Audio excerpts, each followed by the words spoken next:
As you mentioned, I have a background in architecture. We used to be course mates. So I studied in Taylor's University in Subang, back home in Malaysia.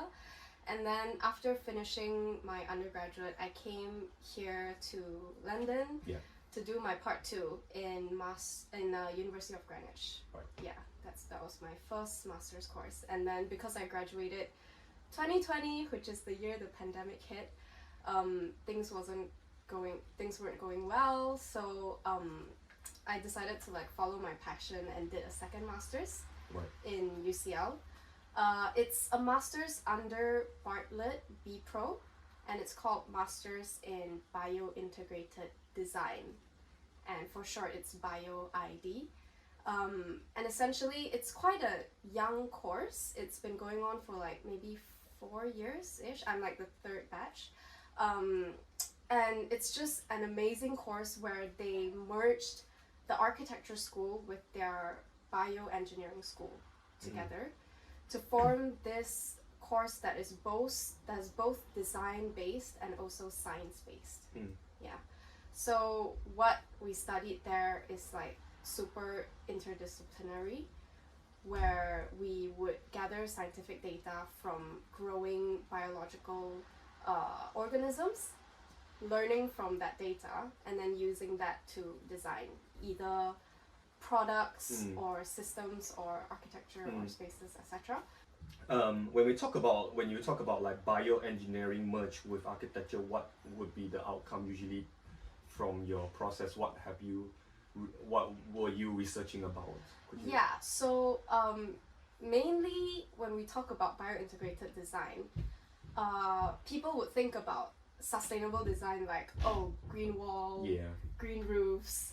But in biodesign, we take it I like to put it one step further, where we are looking at living organisms like algae, mycelium, certain types of beneficial bacteria, and trying to create environments for them to thrive, and see these biological organisms as partners and try to work with them to create different materials, different products and spaces. Can you tell us about mycelium you talk about, and what was it about actually? So mycelium is basically the root system of mushrooms. So the mushrooms that we eat every day in our kitchens, they are fungi essentially, and the mushrooms themselves are the fruits, the fruiting body of the plant. But underground there's actually a very extensive network of roots that are part of the plant essentially. So the fruiting body is 1%, but 99% of the fungi is actually underground. And these fibrous roots are called mycelium, and they are essential to the health of soil, to the health of forests, to the health of basically ecology, nature, because these mycelium they talk to plants, and they allow plants to talk to each other. They are the nutrient highway that's invisible to us in the ground. And so if you see mushrooms that are sprouting on the ground, it's actually a very good sign. It means the soil is very healthy. For some might be curious, okay, so if you use mushroom brick, does it mean that when I build up a wall, are they still growing? Oh, I see. Okay, I see what you mean. It's a living block. Are they still living in the sense? Is there any sign of? Okay. This is where it gets interesting. So essentially, it depends on your material and your system. So when I say mycelium bricks, most of the time it's not living, because in the process of making the mycelium brick, the final stage is normally baking it in 100 degrees or above 100 to 120 degrees, which will then stop the growth of the mycelium, and it'll make the bricks more solid. But then throughout that entire process, obviously the mycelium is growing in the brick to create these fibers throughout the brick, strengthening it, and then the final process is baking. So when you put it in your walls and stuff, it's actually not growing anymore. in architecture, when we look at the materials that we use, let's say, Mm. it's sort of like very linear and then a drop. Okay, let me explain what I mean. Which is like, we see nature as a resource. Yeah. You know, we take. We make like cement, steel, whatever. Yeah. We mine and all of these resources from nature. And then we create these materials that last like a millennia, like hundreds of years. Or like things that don't last because of something that like bombing or whatever. Yeah. And then the building, or like demolishing a building. Yeah. And then the material ends up in landfills, or it doesn't break down for another millions of years, and then it just stays in the ecosystem. Yeah. You know, which is like, that's what I mean, like it's linear and then it drops to like nothing. Yeah. But you know, with bio-based materials, we sort of see it as more like a circular kind of process, you know, where we embrace decay in a way, we embrace growth, we embrace how ecosystems are supposed to be like, in a way. And then at the end of the life cycle of the material, it would hopefully degrade and decompose into something that other organisms can then use. I was very privileged to be invited to help out in a family workshop in the V&A Museum. And that was because my lecturer in BioID, she was contacted by the events people in V&A, and then they were doing an exhibition about Beatrix Potter, the writer that created Peter Rabbit. Okay. And then as a part of that, they wanted to do like a side family workshop called Become a Biodesigner. And then they wanted to engage kids, like families, so from kids to like adults and parents, to be engaged in designing with nature, because Beatrix Potter, the writer, was very much into nature and science. And so as a group in BioID, we sort of sat down and we were like, how do we like engage kids to learn about biodesign, you know, to learn about this sort of different materials. And then we decided to make it into a kids activity where they can sculpt things. And at the same time, the material that they were sculpting with was something that we made that was made with algae. So it was an algae-based biomaterial that we essentially prepared all the sculpting tools and all the things. And then when the kids came, we essentially told them, it allowed us the platform to tell them about what algae is, how important algae is in our ecosystem, and what the potentials like this organism has in our future buildings. So we literally just tell them, algae has the ability to like clean the air, clean the water, and you know it's like a circular material where it can like biodegrade back into the ecosystem, and it's like just eco-friendly, like it's really eco-friendly. And we gave them this bit of material, and we were like, okay, just sculpt anything you want and imagine a future that's made with this material. And we just let them like sculpt whatever they can imagine. So it's like a two-way thing, you know. We teach them about this thing, the material, and then allow the kids to sort of sculpt. They sculpted like pools, like buildings, sculptures, everything that they would want to see in their future city.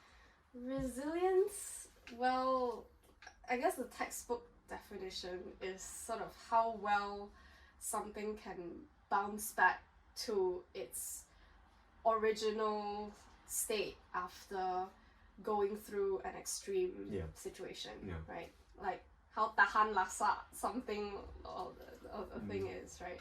And I feel like honestly nothing is more resilient than nature.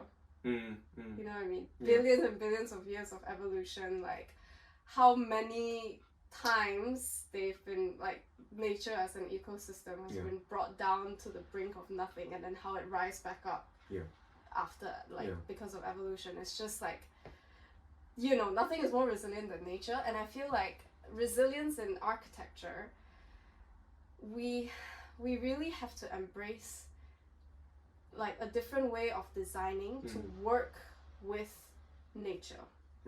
because nature is the most resilient thing. So why wouldn't we want to work with this force, you know, to create buildings that not necessarily resilient in the way that, oh, it can last for the next 500 years, you know, not that, but it's more like, how do we see nature as a partner? I was listening to these two writers and thinkers, Michael and Sarah, where they recently wrote a book called Flourish, and they were talking about design, not just sustainable design, but regenerative design. And I feel like that's sort of the right path to take if we want to create resilience. In terms of like vernacular architecture and how people do things in the past, like it is very much a strong reference point for biodesigners, because there's nothing more sustainable than the way people in the past live, right? Like, for example, the most, I would say the pinnacle of resilient design would probably be the Living Roots bridges in India. I got a book by Julia Watson. Yeah, exactly. Like that, to me, that's like the pinnacle, you know, because you're working with nature, you know what I mean? You're like growing the roots, and the longer you use the bridge, the stronger it gets, you know? Like that's the most the most resilient as it gets, you know what I mean? Was that part of the research as well, in a way, in the future bridges we can use roots rather than... Honestly, like, okay, I would say if you're a biodesigner and you're looking into architecture, the dream would be in the future we can grow buildings. That's the dream. Like you plant a seed in the... Okay, it sounds very far-fetched right now. But it's possible. But researchers are working towards this. Because, okay, obviously a lot of people who dream about that, you might heard of like the tree cathedrals that are sprouting all over the world, like people essentially designing cathedrals in the middle of forests using trees. But that takes time. And I think that's the thing that the industry does not like tolerate. Yeah, exactly. One of my favorite examples that I feel like is resilience in architecture, but also related to biodesign. It's not a building, it was a pavilion that was displayed in the Dutch Design Week a few years ago. It's called the Growing Pavilion. Okay. And it's essentially a group of designers and researchers that came together to showcase mycelium panels. But the mycelium panels were still growing throughout the exhibition period. And so throughout the Dutch Design Week, people would go into the pavilion and mushrooms will still be sprouting from the walls. And then during lunchtime, they would harvest the mushrooms and cook them right in front of the pavilion and serve the food to like anyone who wants it, you know? And I just find that like amazing, because it's not only a material that is made using one of the world's most sustainable things, mycelium, that is like everywhere in the world. So it's like local, you know, and it allows the material to like grow. It allows it to be a part of our daily lives as like shelter and also a source of food, you know. And then at the same time, in the Growing Pavilion, they were showcasing other products made from mycelium, like in terms of like fashion, fabric products, or like packaging products that are made from mycelium.